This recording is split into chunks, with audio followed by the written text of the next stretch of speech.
would like, if I may, to take you on a strange journey. Hello, everyone, and welcome to another edition of Real Estate Realities with the Rebel Broker. My name's Robert Whitelaw, and I am the Rebel Broker, licensed real estate broker in the state of California, member of the National Association of Realtors. But please, don't hold that against me. Welcome to it, folks. You made it to the end of the week. Congratulations.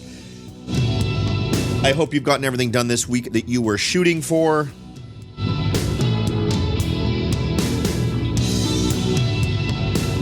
I can't say that I did.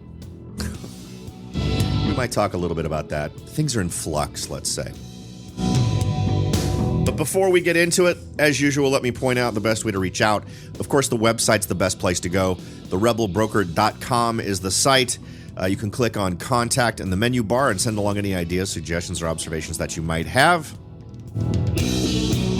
And while you're there, why not put your name in the hat for that $50 Amazon gift card I've been giving away every month? To do that, just click on the big red button at the top of the page titled Take the Survey to Support the Show. The great news for me is that you're helping the show. Thank you very much. The even greater news for you is that is how you get yourself entered into that drawing for that $50 Amazon gift card. Just provide the same email address both times you're asked and or answer a handful of demographic style questions, and you are done and you are ready to go. Congratulations to the folks who've won so far to the tune of about $450, and good luck to the folks who have yet to win. And of course, if you would like to join the Rebel Underground, there's two ways to do that. You can either text the word Rebel Broker to the number 44222. That's text the word Rebel Broker to the number 44222. Or you can go to the website, therebelbroker.com. Check the show notes for the show that's right there on the front page, and there'll be a button titled Join the Rebel Underground, and jump through the hoops there, and you're all set. Okay. I guess it's about time for an update on what's going on with my house. The numbers have been continuing to play in my favor. One little piece of data that we're going to talk about today is the overall trend in home prices. Even month over month, we're seeing increases. So despite the fact that you could absolutely show on a graph that the peak months are last month and this month in terms of when you tend to get the most over your asking price is those months. Highest level of activity, greatest amount of sold. But the reality is also that as we've been moving through these months, the per month increase in costs or values of the homes, or what homes are selling for, just keeps going up. Just over the last 30 days, if we go with the national average, it's a 0.7% increase. In my area, it's actually been a little bit higher than that. I'm also starting to see some interesting trends in terms of the price point where I am, getting to the point where things are selling quicker. So I guess what I'm saying is I'm sort of holding my breath a little bit. If I had put my home on the market a couple of months ago, I'm pretty confident I would have sold it. But I'm also very confident that if I put it on the market in the next month or two, I'll actually end up walking away with more money in my pocket from my property. However, because I'm also an overanalyzer, I went through and reran my numbers and analysis, and because of what's happened with rental rates, my property will now rent for an amount that really makes it enticing, because it ends up dramatically increasing my monthly cash flow. If I were to go out and rent a home that would fit my needs and rent the home I currently occupy, that would dramatically increase my monthly cash flow by a pretty good chunk of change. So that's another thing that I'm sort of rolling around in there, trying to figure out if I want to do that and try to even more precisely gauge when that magic moment will be to sell my property. There's a part in the back of my head that says, don't get greedy. do what you originally planned to do. Your original plan was a smart plan. Do that plan. So I'm leaning more towards sticking to it and actually going ahead and selling it. But right now I am still playing the waiting game with my contractor. And for those of you who are relatively new to the show, this has been an ongoing conversation now since December or January. I am in the process of getting my home sold. My original plan was awesome and fantastic. And of course, as soon as reality kicks in, things can tend to change. I've gotten a good chunk of the work done in terms of remodeling my kitchen. But I also feel like in order for me to get top dollar and to get more out of the house than I've put into it financially, my master bathroom needs to get a facelift. And my contractor is supposed to be my brother-in-law. And at some point, I started thinking, you know what? He's so busy with my mom's place. She's adding a room. Maybe it would make more sense for me to just go out, get another contractor, just get it done and move out because I don't want to lose this great period of time. Well, when I started getting bids and realizing what my brother-in-law would charge me versus what these other guys were going to charge me, the idea of keeping that money in my pocket was extremely attractive. So I've sort of adjusted my timeline here. I'm going to go ahead and hold out for my brother-in-law to be able to come and do the work. On other fronts, I'm doing the things I can do. So the tile backsplash in the kitchen, replacing a door to the rear of the house. Those are all things I feel comfortable doing. And make sure that you're doing things you do feel comfortable doing because it's all great to do that stuff to save yourself a little cash. But the end result needs to be sellable, right? If you do a not great job on a door, that can often be very obvious. So just make sure you're well within your skill levels. Okay. Probably the most interesting article I've come across since the last time we talked was an article that's coming from RIS Media. Of course, as always, there will be a link to it in the show notes for today's show.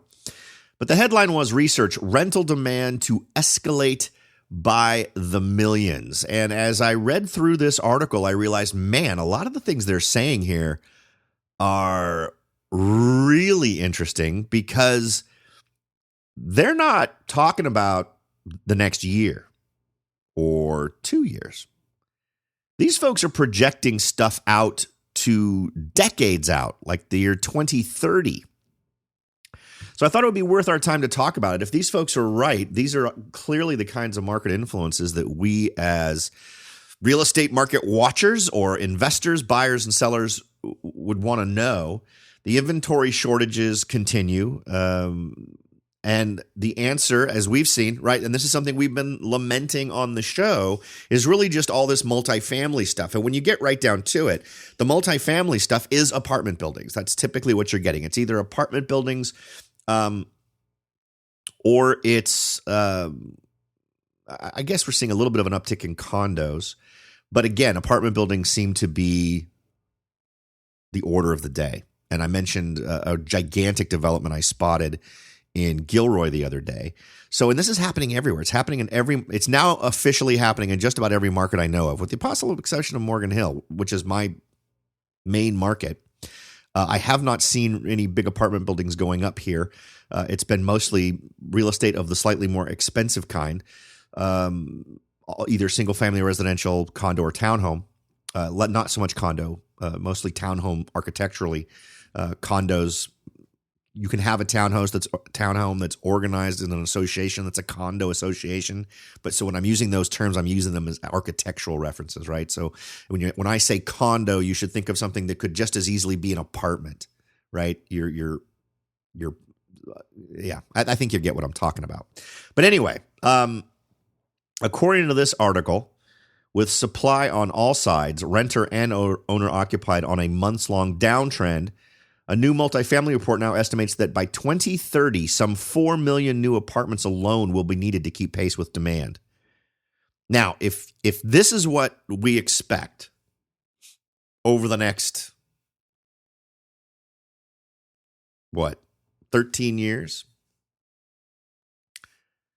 What do you think that means for single-family residential? Now, the desirability of single-family residential will likely be just as high, if not higher, unless we get into some scenario where the prices just continue to go so insane that rents for single-family residentials just become really out of reach. And this sort of the interesting thing about this, the amount of apartments they say need to get made,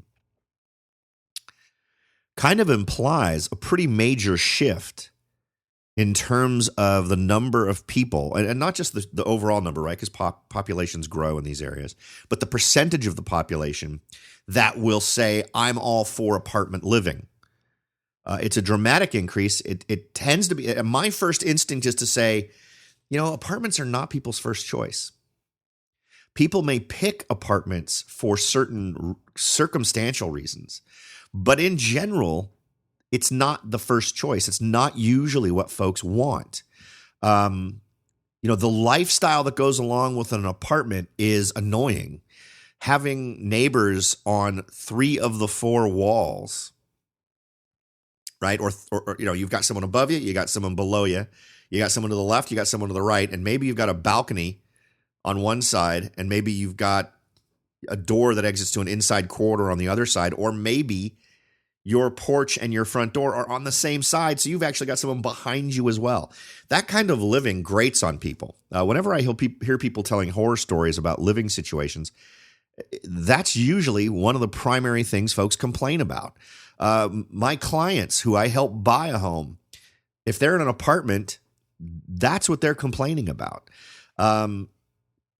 So this implication, I think, carries with it a lot of baggage in terms of assumptions about what folks in the public are willing to do for a roof over their head. Now let's go ahead and cover a little bit more here. Now there's a quote here from Cindy Clare, and she's the chair of the National Apartment Association. And again, I always like to know who is saying these things, simply because oftentimes it is not unusual for folks to say things that tend to benefit their industry the most, and that's fine. But you need to weigh that in your own head, right? Maybe I'm a little bit more pessimistic, I guess is the word. But let me give you the lowdown on what she says. Apartment rentals are on the rise, and this trend is expected to continue at least through 2030, which means we'll need millions of new apartments in the U.S. to meet the increased demand. Now, of course, all this is also going to be affected by regional influences. I could absolutely see this being something that the Bay Area, the Silicon Valley area, is something that's going to be a topic. Not something I would expect to see in all communities. And to be honest, I'm kind of surprised to see what's happening in Gilroy, given that it's 2 cities down from being a bedroom community for Silicon Valley. Although I do know folks who live there and further out, it tends to be the exception rather than the rule. However, I have to calibrate myself to the way things were before the last downturn, when property values were so high. And these areas further to the south absolutely were bedroom communities, just because it was so ridiculously expensive up in Silicon Valley. So I think a lot of this relies on a continued growth in prices in these other areas, in these more in-demand areas. Now, corollary to that is a concern that we set ourselves up for a slightly different take on one of the things that really hit us last time. So what are we building? We're building multifamily units. Okay. Well, what's interesting is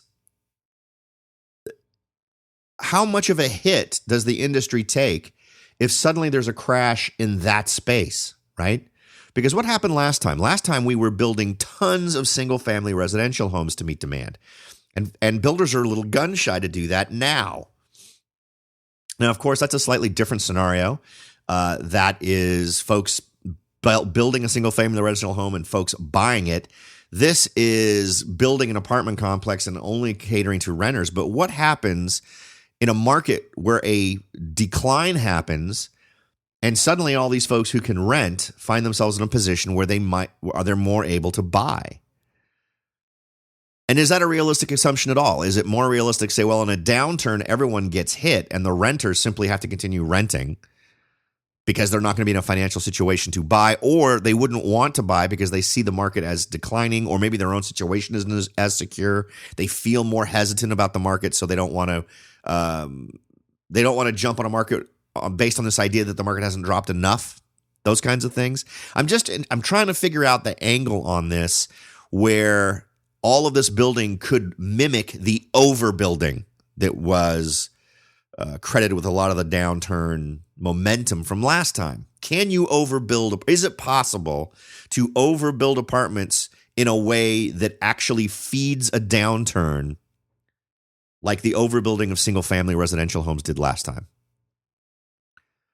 Now, I'm actually not of the mind that we were overbuilding. The builders were actually building at a very appropriate level given the level of demand.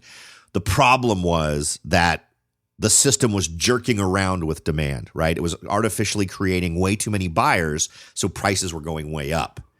If we had more of a realistic, based on an honest market, where the only folks who are borrowing are actually financially mature enough and have an established record of financial maturity to qualify for a loan, we would have not been in that problem, right? Because we would have cut the number of potential buyers by whatever percentage it would have been, 30%, 40%, whatever number it would have been. And so the demand wouldn't have been as high. Things wouldn't have gotten bid up as high, those types of things.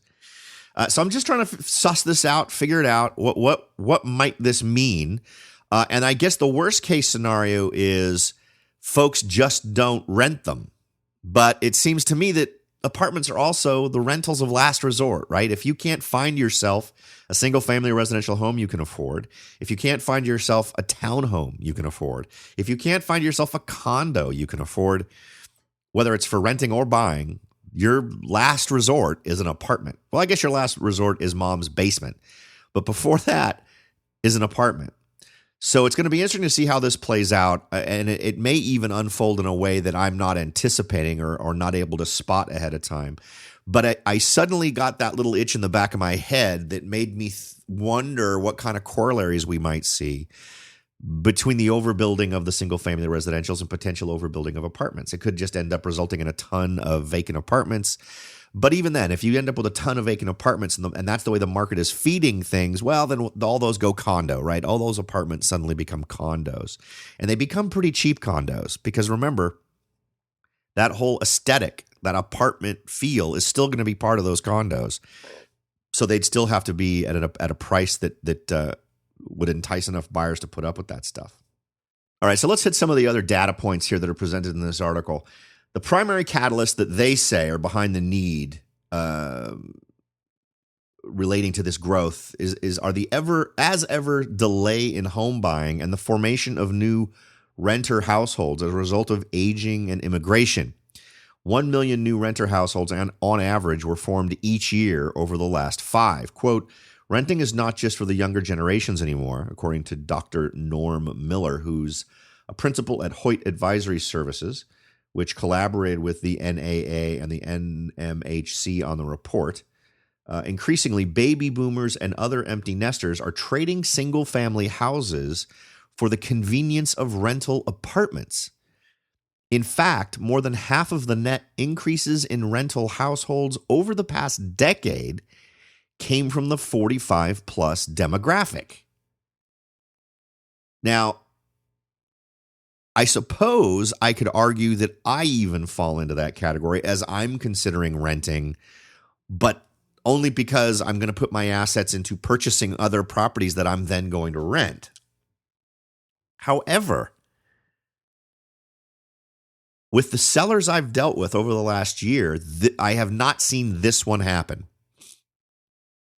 The majority of them are folks who sold, moved out of state, bought something way, way less expensive than what they were currently in, were able to pay cash, and then pocket, in many cases, hundreds of thousands of dollars. So obviously that's my ground experience. That may not be the experience across the country. I realize California is one of those freakish places where, you can sell your home here and buy 5 homes somewhere else. So that, maybe it's just kind of baked in that I'd see a different unfolding of this. But I'm also not sure about the robustness of immigration. If you want to talk about folks moving from state to state, that's one thing. I'm just not so sure about the sustainability of really dramatic increases in immigration. Although, the numbers that we've had so far definitely show that it's something we're dealing with now. I guess the thing that makes me wonder is the fact they're projecting this out so far. We do see that immigration does ebb and flow, both legal and illegal. We've seen a huge reduction in illegal immigration as the new perception is that there's a hostility to illegal immigration. So folks are not only not coming in as great a numbers, but a lot of the folks who are here already are leaving, at least according to the folks in the Immigration Service. According to this, immigrant households, in addition, will have a deeply transformative effect on both the renter and owner-occupied housing markets. Quote, immigration affects rents and home prices far more than it affects the labor market. According to Alex Naurast, sometimes I think they write these articles with fake names just to screw up people like me. But in any event, he's an immigration policy analyst for the Center for Global Liberty and Prosperity at the Cato Institute at the 2017 Realtors Legislative Meetings and Trade Expo. He pointed to increases in home values and rents that parallel population growth, much of it spurred by immigrants, which seems like a big duh to me. If you do not build more homes, but you see population growth, of course, real estate prices will go up. The report finds that demand, though widespread, will be most felt in sought-after markets in the South and West, including Arizona, Georgia, and Nevada, and in markets on the East Coast, such as in New York and Virginia. Quote, the Western U.S., as well as states such as Texas, Florida, and North Carolina, are expected to have the greatest need for new apartment housing through 2030, although all states will need more apartment housing moving forward. The need is for all types of apartments at all price points, affordable stock included. So what's interesting here is the emphasis on apartments. Apartments and their 39 million residents contribute 1.3 trillion to the national economy, and they go on about those things.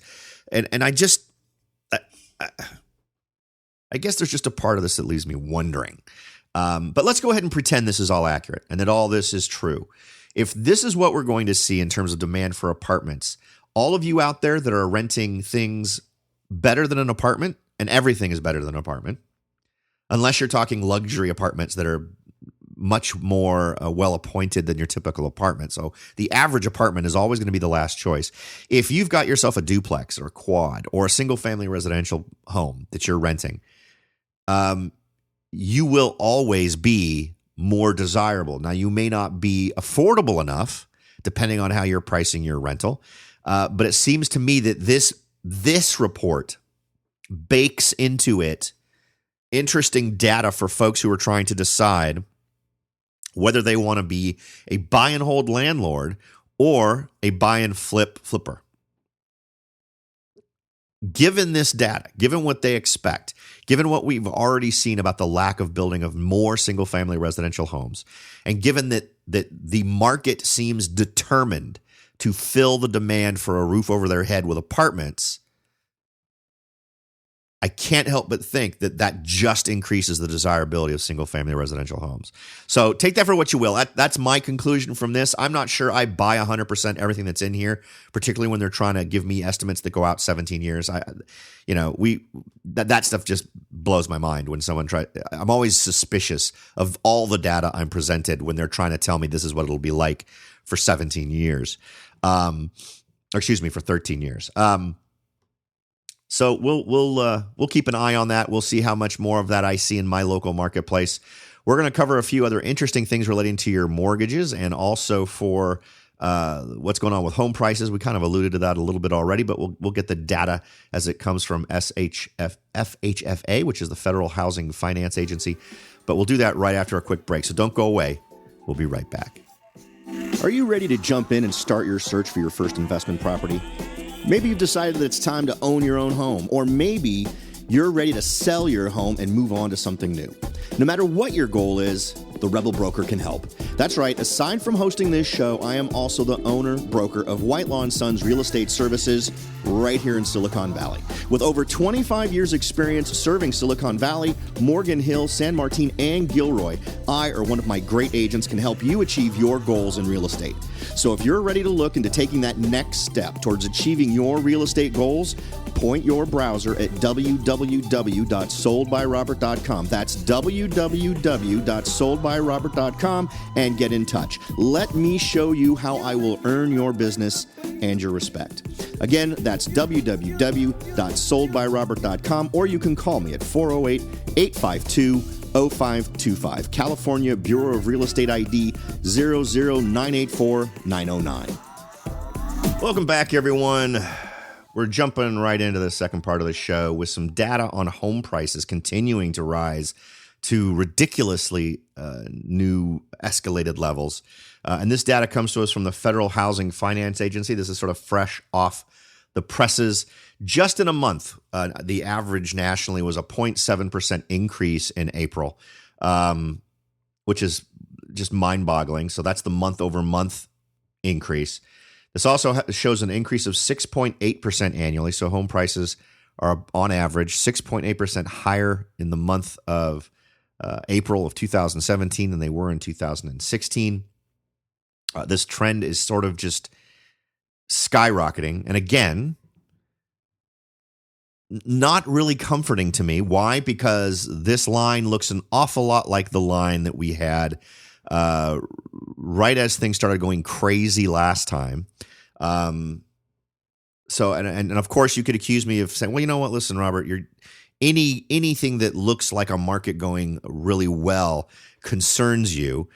Not so much. The reality is that if you look at home prices going back a longer period of time, you see a much more gradual change. It's not till about 1998, 1999 that you start to see that slope getting steeper. And then by the time you hit about 2002, 2003, then it goes it starts to get even more vertical. And then it tops out in 2007 and we get the big downturn. You just don't tend to see those rates of increase without some very weird market influences being involved. And I guess that's what concerns me. And it's also, in all honesty, exactly the wave I am trying to ride with the sale of my home.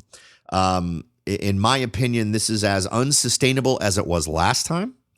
And I'm kind of trying to prepare. So, and to do that, that means I need to get out of owning where I own, get into investing in some places places we've talked about over the last few weeks relating to different markets that represent better deals. Before we move on, though, from this topic, let's go ahead and do the monthly price changes based on regions, and we'll tell you what those regions are. The East, South, Central region is Kentucky, Tennessee, Mississippi, and Alabama. The West, South, Central region is Oklahoma, Arkansas, Texas, and Louisiana. The West, North, Central region is Michigan, Wisconsin, Illinois, Indiana, Ohio. And Mountain is Montana, Idaho, Wyoming, Nevada, Utah, Colorado, Arizona, and New Mexico. So let's see.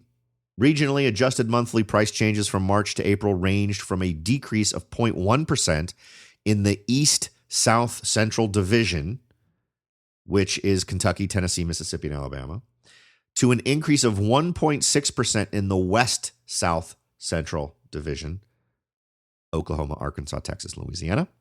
On a year-over-year basis, the changes ranged from an increase of 4.7% in the West, North, Central division to an increase of 8.9% in the Mountain Division. Remember, that 8.9% year-over-year increase in the Mountain Division would cover Montana, Idaho, Wyoming, Nevada, Utah, Colorado, Arizona, and New Mexico.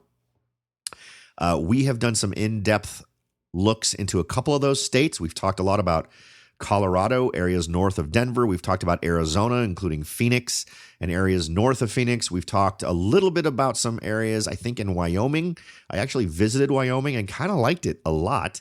and after that trip, kind of came back and did a little bit more in-depth analysis. That show's a few years old, but if you go to my site, therebelbroker.com, and in the search thing, type in Wyoming, you might just be able to find that show if that interests you at all.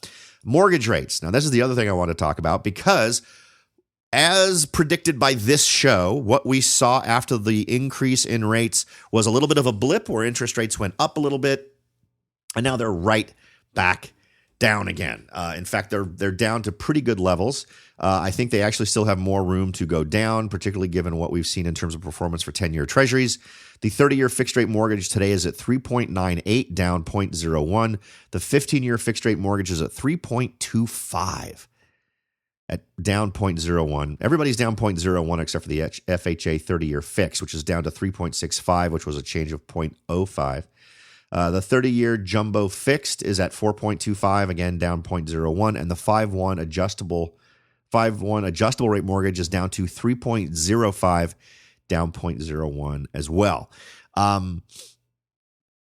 These rates are amazing. It's and again, we're still at a place where people are not deciding to sell or not to sell based on interest rates. Right now, people are far more worried about inventory than they are about interest rates.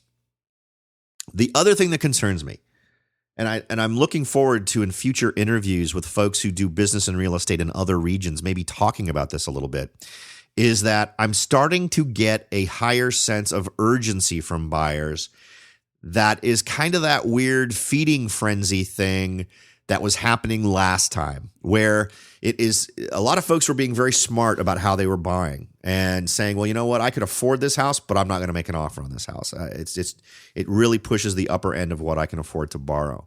And I'm seeing less of that now. I'm seeing folks pushing on their lenders to approve them for the highest amount they possibly can. They're tired of sitting around and watching property values just go higher and higher and higher until they're priced out of neighborhoods and they have to adjust where they're looking. And that weird deer in the headlights look, this attitude that we got to do something, we got to get something, is starting to happen again. Now, I'm seeing a slightly bigger percentage of folks, and this sort of dovetails into what we were talking about earlier about apartments. I am seeing some folks going into that fallback position of, well, you know what, then forget it. We just aren't going to buy right now. We'll continue to rent. Some folks are in an apartment now and then maybe decide they're going to go ahead and move up to a not apartment situation for renting, maybe a townhouse, maybe a single family residential. And they debate whether or not they can continue to save for an ultimate down payment on a house down the road. But that's becoming less and less. I'm seeing more for a long time, that whole I'm not going to buy, I guess, discipline. I don't want to buy at a crazy price is less than it was. That's the truth I'm seeing on the ground. I'd love to hear what you all are hearing and seeing in your various marketplaces. Is there a higher sense of urgency? Is that feeding frenzy feeling coming back? Because if it is, for my money, that would be the final cherry on top of pretty much being willing to say, yep, we're absolutely on a path to repeat what we did before. And we've already got a ton of evidence that we've looked at that we're heading towards a potentially bad market turn in all the other things we've talked about in terms of whether you want to talk about how credit ratings have been manipulated or how lending is being tweaked to do very goofy things like 120% loans, all of that kind of stuff. And this would be just that. I don't know if it's the clincher, but it absolutely would get it feeling so much like the last time, that once you lay some purchasing insanity on there that's already crazy than what we're doing, it's hard to imagine how it ends any other way. All right, folks, as always, the hope is you walk away with more in stuff to think about than it took you to listen to today's show. I do appreciate y'all taking the time to listen. Thanks, and I'll talk to y'all next time.